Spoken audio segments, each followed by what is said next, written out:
¿Puede un barco de guerra volverse invisible y viajar en el tiempo? 1943.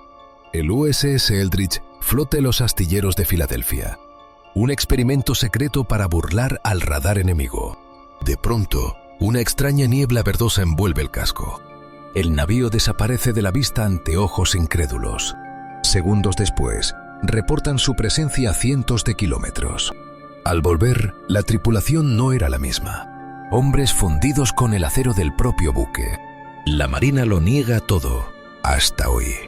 ¿Mito o verdad? Archivo 301X.